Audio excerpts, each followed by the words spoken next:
The next thing we want to do with this is see if it's strong enough. So I'm going to do what's called a finite element analysis, okay, which is under simulations. Lots of cool things. I'm going to do a generative design later on, but I'm going to do a simulation right now of this part, and it's just going to be static load. So here's my static load, and it puts stuff in here, and so it tells me what I need to do. So I'm going to make a study. I just said I was going to do that. Create a study. So I'm in study 1 or study 2. I don't need to simplify this thing. I do need to pick my materials because I haven't done that yet. So let me say what my study materials are going to be.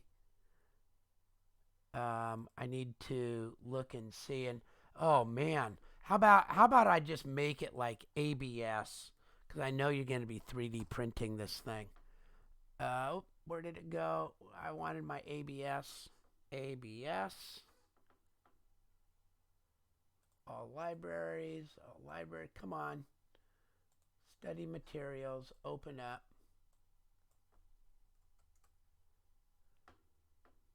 Here's where I need to go. Here.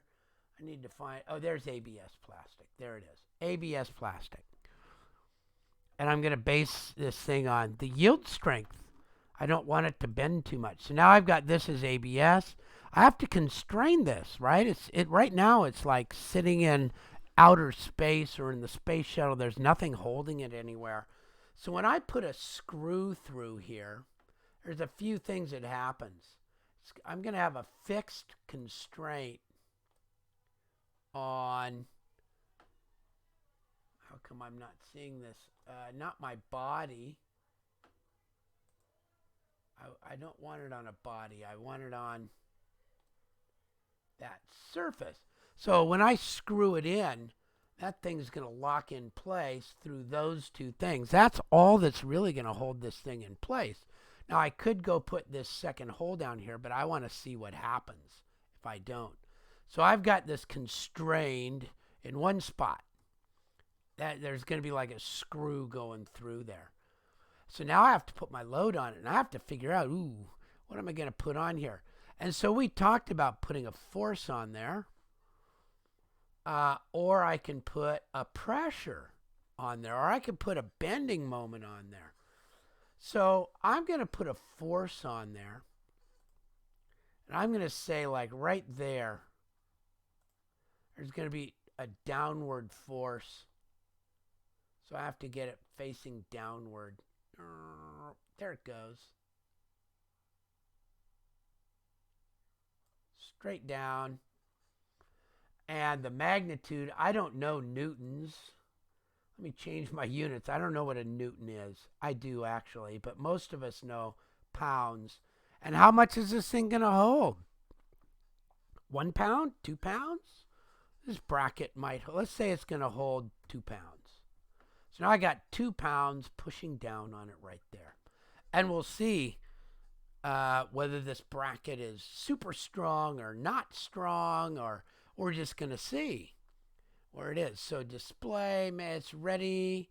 I can do a pre-check, and it's going to go, yep, it's got all the information I require. So now I can go and I can solve it. Let's see. Solve it. And it's going to think for a little bit. Solve the study. Solve it. And it's going to think for a little while. It's got to do some work in the cloud. So this might take a little while. If it takes too long, I'll stop the video and come back. Usually it's a couple of minutes. If I were to, action cancel. Why is it going to cancel my action? I hope not. I'm going to pause my video for a minute. I'll just let it sit here and wait, and I'll trim it later on. So it's there it goes. I got my results. And it says, oh my gosh, it has, I can look at actual minimum safety factor of 4. That's pretty strong. This thing's plenty strong the way I've got it designed. It's like super strong the way I've got it designed. Now, there are other things I could do on this, especially if it was 3D printing. Since it's so strong, I could start eliminating material It depends on what you think looks cool at this point. And maybe it needs to hold more than 2 pounds. Okay, if it needs to hold more than 2 pounds, then you'll have to do something. But you could eliminate some of these pieces. You could put fillets in different places. Now you get to just sort of play around with it. But it certainly is strong enough. So deformation, and what it's showing is what the deformation looks like. So if we look at it here, you can see it's going to bend. But the scale of that bend is not that much. It's been adjusted.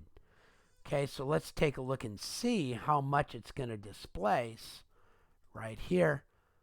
Well, there is a maximum displacement of 0.14 millimeters. I don't want millimeters. Let me put it in inches.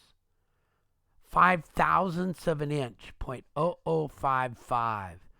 So that's not very much. That means out here where it's kind of reddish orange, the maximum displacement is 5/1000ths of an inch. I don't think you're going to see that. That's like a hair. So I think that seems okay. Let's look also maybe at the stresses. The stress, 4.9, that's very, very low. And that's megapascal. I still don't know. I need PSI. What is that? I want 671 PSI. So that's very low because PET and ABS and stuff like that are up in the like the 4,000, which is why your safety factor was so good. Okay, so that shows you how you use this thing to tell if your design is good enough or not.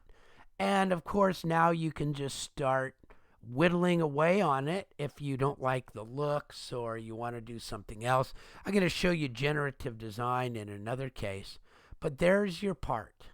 You've got this thing and it kind of looks cool. It's got neat stuff. Of course, there's more material than you might want.